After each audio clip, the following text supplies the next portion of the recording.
सभी भक्तों को दंडवत प्रणाम। आज के मॉर्निंग जपा सेशन में सबका स्वागत है। हम स्वागत करेंगे सर्वशक्ति वसुधा माता जी का। माता जी आपका बहुत बहुत स्वागत है। गीता श्लोक का ये जो पाठ चल रहा है, इसमें आप चैप्टर 2 श्लोक का 40-41 कंटिन्यू करें। हरे कृष्णा। ओम अज्ञानतिमिरन्धस्य ज्ञानञ्जनशलाकया चक्षुरुन्मीलितं येन तस्मै श्रीगुरुवे नमः। श्रील प्रभुपाद की जय, गुरु महाराज की जय, माता जी की जय। समस्त गौर भक्त वृंद के चरणों में मेरा सादर प्रणाम। हरे कृष्णा। नेहाभिक्रमनाशोऽस्ति प्रत्यवायो न विद्यते स्वल्पमप्यस्य धर्मस्य त्रायते महतो भयात्। इस प्रयास में न तो हानि होती है न ही हास, अपितु इस पथ पर की गई अल्प प्रगति भी महान भय से रक्षा करती है। अभी हमने कल के श्लोकों में देखा कि भगवान हमें निष्काम कर्म योग यानी भक्ति की ओर ले जा रहे हैं। भक्ति में हमारा क्या फायदा? भगवान जानते हैं कि हम जैसे प्राणी ऐसे प्रश्न पूछेंगे कि हमारा क्या फायदा। भगवान क्या कहते हैं कि त्रायते महतो भयात् स्वल्पमप्यस्य, माने अल्प मतलब थोड़ा, सुअल्प मतलब थोड़ा से भी थोड़ा, अगर हम भक्ति करें तो महान भय से रक्षा होगी। इस दुनिया में भय बहुत तरह का होता है, जैसे कि किसी को एग्जाम का भय, किसी को नौकरी का भय, किसी की शादी नहीं हो रही है उसका भय, और भी बड़ा भय मृत्यु का भय, और उससे भी ज्यादा बड़ा भय मृत्यु के बाद हमारा क्या होगा, इसका भय।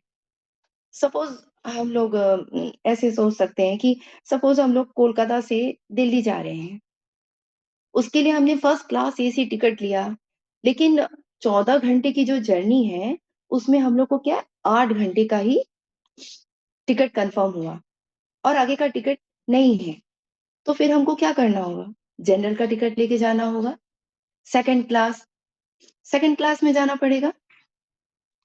तो कहाँ हम लोग फर्स्ट क्लास एसी में जा रहे थे, इतना फैसिलिटी राजा की तरह जा रहे थे, लेकिन क्या वो फैसिलिटी क्या हमें सेकंड क्लास में मिलेगा? बाहर से धूल आएगी, गर्मी लगेगी, इतना भीड़ भाड़, माने वो अलग ही बात होगा। ठीक है, तो मनुष्य जीवन जो है वो एक फैसिलिटी है जहां पर हम अच्छा जीवन जी रहे हैं। लेकिन अगर हम इस जन्म में भक्ति नहीं करते तो क्या गारंटी है कि हमारा अगला जीवन मनुष्य का ही मिलेगा? पशु का मिल गया तो फिर कोई वायरस बनना होगा या पेड़ की योनि में होना होगा, कीड़ा मकोड़ा। वायरस बने तो सैनिटाइज हो गया, खत्म। फिर कोई कीड़ा मकोड़ा किसी गाड़ी के नीचे गए, खत्म। और फिर क्या है ना कि पशु योनि में क्या होता है कि माने खाने के लिए भी इधर उधर भागो, फिर सोने का जगह खोजो, तो उनको बहुत कष्ट होता है पशु योनि में। तो मनुष्य को भगवान बुद्धि दिए हैं, उसको ये फैसिलिटी दिए हैं कि वो भक्ति करे। लेकिन अगर मनुष्य भक्ति नहीं करता है, पापमय कर्मों में लगा रहता है, तो फिर उसका क्या होगा? सपोज वो कुछ पुण्य कर भी रहा है तो ठीक है, वो उच्च लोकों में जाएगा। लेकिन जिस दिन उसका वो पुण्य कर्म समाप्त होगा, खत्म होगा, तो फिर वो दोबारा मृत्यु लोक में आ जाएगा। जैसे कि हम लोग किसी होटल में जाते हैं, तो जितना दिन हम लोग का बुकिंग रहेगा उतना ही दिन उस होटल में रह सकते हैं, उससे ज्यादा नहीं रह सकते, होटल वाला निकाल देगा। तो मृत्यु लोक में आने के बाद अगर उसे पशु योनि मिल गई तो ये बहुत बड़ा भय है कि कब उसे दोबारा मनुष्य का जन्म मिलेगा और वो भक्ति कर पाएगा। तो मनुष्य जीवन जो है, मनुष्य का जो शरीर है, वो एक जंक्शन की तरह है जहां से वो ट्रेन चेंज करके किसी भी रास्ते पे पूरब पश्चिम उत्तर दक्षिण जा सकता है। तो भगवान इस फैसिलिटी का लाभ तो भगवान ने हमको इस फैसिलिटी को दिया है, तो हमें उसका लाभ उठाकर भक्ति करना चाहिए। क्योंकि अगर हम भक्ति करेंगे ना तो ये गारंटी है कि हमें अगला जन्म मनुष्य का ही मिलेगा। मनुष्य को भौतिक उपलब्धि पाने के लिए बहुत मेहनत करना पड़ता है। कहते हैं कि भौतिक जगत में कोई व्यक्ति अगर बहुत डिग्रियां लेता है, सपोज एमबीबीएस कोई कर रहा है, कोई साइंटिस्ट है, कोई इंजीनियरिंग कर रहा है, तो सपोज वो डॉक्टर ही बनता है, तो वो डॉक्टर बन के क्या करेगा? प्रैक्टिस करेगा। किंतु एक समय आएगा, जब उसका अंत समय आएगा, तो उसका भी मृत्यु होगा। और मृत्यु के बाद उसकी आत्मा ने जब दूसरा शरीर धारण किया, क्योंकि पिछले श्लोकों में तो हम लोग सुने ही है ना कि आत्मा का ये स्वभाव है, एक शरीर को त्याग करके दूसरा शरीर, वाशांसी जीर्णानि यथा विहाय। जैसे कपड़े पुराने होने पर हम नया कपड़े पहनते हैं, वैसे आत्मा पुराने शरीर छोड़कर नया शरीर धारण करती है। जब वो नया शरीर धारण करेगी और जब वो बच्चा धीरे धीरे बड़ा होगा, तो उसे स्कूल में क्या पढ़ना पड़ेगा? A for apple, B for boy. उसको फिर से जीरो से शुरू करना पड़ेगा। और वो भूल जाएगा कि वो किसी जन्म में एक डॉक्टर था। लेकिन भक्तिमय पथ में क्या होता है? हम लोग 1% भी अगर भक्ति करते हैं ना, भक्ति से शुरुआत करते हैं, अगर हम 50% तक भी पहुंच पाए और अचानक हमारी मृत्यु हो जाती है, तो क्या, और हम लोग पूर्ण रूप से 100% तक भगवान की प्रेममय भक्ति में नहीं पहुंच पाए, तो क्या होगा? हमारा अगला जन्म क्या होगा? हमारा अगला जन्म हमको 51% से मिलेगा। हमारी जो भक्ति है वो 51% से शुरू होगी। तो इसीलिए भगवान कहते हैं कि इस पथ पर चलने से कोई हानि नहीं है, कोई ह्रास नहीं होता है। थोड़ा सा भी भक्ति करने से भगवान महान भय से हमारी रक्षा करते हैं। दूसरा समझने की बात यह है कि इसका कोई रिवर्स इफेक्ट नहीं है। जैसे हम लोग अगर बीमार होते हैं, कोई दवा खाते हैं दर्द का, तो उसका कई बार साइड इफेक्ट होता है, रैशेस निकल जाते हैं। और सपोज हम लोग किसी देवी देवता कोई पूजा पाठ ही करते हैं, अगर कुछ भूल चूक हो गया, तो क्या है कि हमको उसका रिवर्स इफेक्ट मिलता है। और लोग कहते भी हैं कि अरे तुम्हारे जीवन में इतनी परेशानी आई है, तुम लोगों ने लग रहा है पूजा सही से नहीं किया, कुछ गलती हुई। तो क्या है ना, इस भक्तिमय जीवन में ऐसा कुछ बात नहीं है। अगर भूल से भी थोड़ी गलती भी हो जाती है, तो इसका कोई रिवर्स इफेक्ट नहीं होता है। जैसे कि हम लोग देखते हैं कि इस्कॉन में कुछ दूसरे देशों के जो भक्त हैं, उनका उच्चारण उतना सही नहीं रहता है। वो हरे कृष्णा को हरे कृष्णा वट एवर ऐसे अगर प्रोनाउंस भी करते हैं, तो क्या है, भगवान उसको ग्रहण करते हैं, क्योंकि भगवान भाव देखते हैं। क्योंकि भगवान को कहा ही जाता है ना, भाव ग्राही जनार्दन। भगवान उस भक्त की हर पल रक्षा करते हैं। द्वापर युग में कृष्ण के पिता नंद बाबा इंद्र की पूजा करते थे। तो कृष्ण अपने पिता से कहते हैं कि इंद्र की पूजा करने की कोई आवश्यकता नहीं है, क्योंकि उसका तो ये कार्य ही है कि नियम पूर्वक समय समय पर जल वृष्टि करना। अगर पूजा करनी है तो इस गोवर्धन की पूजा करिए। तो कृष्ण के कहने पर नंद बाबा गोवर्धन की पूजा की। परंतु जब इंद्र को पता चला कि, तो इंद्र को बहुत क्रोध आया, और वो गोकुल में क्या किए, और नंद गांव में भयंकर वृष्टि करते हैं और वहां बाढ़ हिला देते हैं। इस तरह हम देखते हैं कि पूजा की फिर नहीं की, तो क्या हुआ? रिवर्स इफेक्ट हुआ।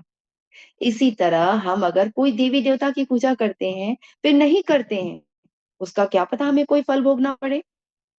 लेकिन भगवान कहते हैं कोई अगर उनके भक्ति पद पर आता है, और अगर वो थोड़ा सा भी, माने अगर वो सही करे या गलत करे, जैसा भी करे, अगर भाव पूर्वक करता है, तो उसका कोई रिवर्स इफेक्ट नहीं होता है। प्रभुपाद ने इस पर्पट के इस पर्पट में बहुत सुंदर एक एग्जाम्पल दिया है अजामिल का। अजामिल क्या था? एक ब्राह्मण था। वो अपने 25 वर्षों के जीवन में बहुत पूजा अर्चना भक्ति किया, नाम जप किया, विग्रह सेवा किया। ठीक है। लेकिन एक बार क्या हुआ कि वो एक बागीचा में गया पुष्प चयन करने के लिए, भगवान को ऑफर करने के लिए, पूजा करने के लिए। तो उसकी दृष्टि क्या हो, एक वेश्या पे गई। उसकी सुंदरता पे वो बहुत आकृष्ट हुआ। उसके मन में उसके प्रति काम वासना उत्पन्न हुई, जिससे वशीभूत होकर वो अपने पत्नी, अपने माता पिता, अपने बच्चों सबका त्याग कर दिया और उस वेश्या के साथ रहने लगा, उसकी हर बात सुनने लगा। 25 से 88 वर्ष की उम्र तक उसकी 8-8 संतानें हुई। ब्राह्मण होने का वो सारा धर्म भूल गया, बहुत पापमयी कार्य करने लगा। अपने बच्चों का भरण-पोषण करने के लिए उसने चोरी, डकैती, हर तरह का कर्म करने लगा वो। लेकिन एक चीज़ ठीक था, उसने अपनी 8वीं संतान का नाम नारायण रखा और वो उस संतान के प्रति बहुत आसक्त था। वो हर समय बोलता, नारायण इधर आओ, नारायण ये करो, नारायण मेरे पास आओ, नारायण, नारायण सारा दिन करने लगा। अपने उस बच्चे से वो प्रेम करता था। जब उसका अंत समय आता है तो यमदूत उसके सामने आए। वो अत्यंत भयभीत होकर चिल्लाने लगा, नारायण मेरे पास आओ, नारायण मेरी रक्षा करो। लेकिन हालांकि वो अपने पुत्र नारायण को बुला रहा था, किंतु उसके सामने विष्णु दूत आ गए। विष्णु दूत बोले कि इसने अंतकाल में नारायण का नाम लिया है। और यमदूत कहते हैं कि इसने सारा जीवन गलत कार्य किया। तब उन दोनों दूतों में काफी टकरार होता है और ये आत्मा पड़ी पड़ी उन दोनों की बातों को सुन रही थी। फाइनली यमदूत वापस यमराज के पास गए और उनसे सारी बातें कही। तो यमराज ने कहा, तुमने गलती की, क्योंकि भगवान ने भगवत गीता के 8वें अध्याय में कहा है कि अंतकाल में अगर कोई भगवान का नाम लेता है तो भगवान उसे अपने धाम में बुलाते हैं। अजामिल ने नारायण का नाम लिया तो तुम्हें उसके पास नहीं जाना चाहिए था। तो यमदूत बोले कि आगे से किसके पास जाना है, किसके पास नहीं जाना है, ये वो बता दीजिएगा। यमराज से बोले कि आप मुझे बता दीजिएगा। तो यमराज ने कहा, जो नाम जप करता है, विष्णु तिलक लगाता है, गले में तुलसी धारण करता है, शास्त्रों का अध्ययन करता है, भक्ति मार्ग में चलता है, ऐसे भक्तों के पास तुम कदापि मत जाना। अब एक ऐसे समय में एक बहुत सुंदर घटना घटी। विष्णु दूतों और यमदूतों की बात विवाद को वो आत्मा देख रही थी। तभी अचानक आत्मा अजामिल के शरीर में चेतन हो गई। तब अजामिल पछताने लगा। उसने अपनी दुर्गति माने वो सोचने लगा कि उसने अपनी पूरी दुर्गति कर ली है। और तब उसने क्या किया, अपना घर बार सब छोड़ करके भी, पत्नी बच्चों को छोड़ करके हरिद्वार चला गया, जहाँ बहुत अच्छे से भक्ति करने लगा और वह नाम जप करने लगा, हरे कृष्णा कृष्णा कृष्णा हरे हरे, हरे राम राम राम हरे हरे। और ऐसे करते करते उसका समय व्यतीत होने लगा। और एक दिन क्या हुआ, विष्णुदूत आए और उसे भगवान के धाम में लेके चले गए।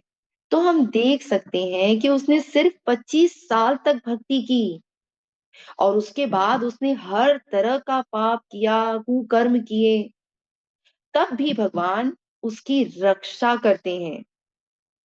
इसलिए भगवान कहते हैं कि स्वल्पमप्यस्य धर्मस्य त्रायते महतो भयात्। मतलब थोड़ी सी भी भक्ति करने से भगवान महान से महान भय से उसकी रक्षा करते हैं, ऐसे भक्त की रक्षा करते हैं।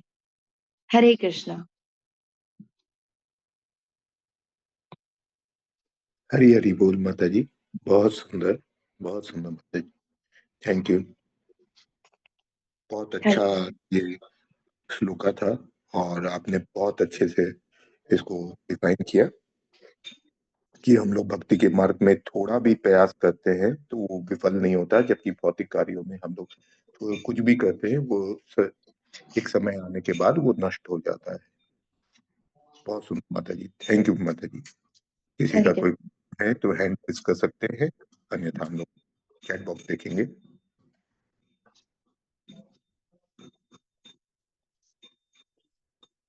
ठीक है, चैट बॉक्स देखते हैं। अंजलि माता जी के 21वां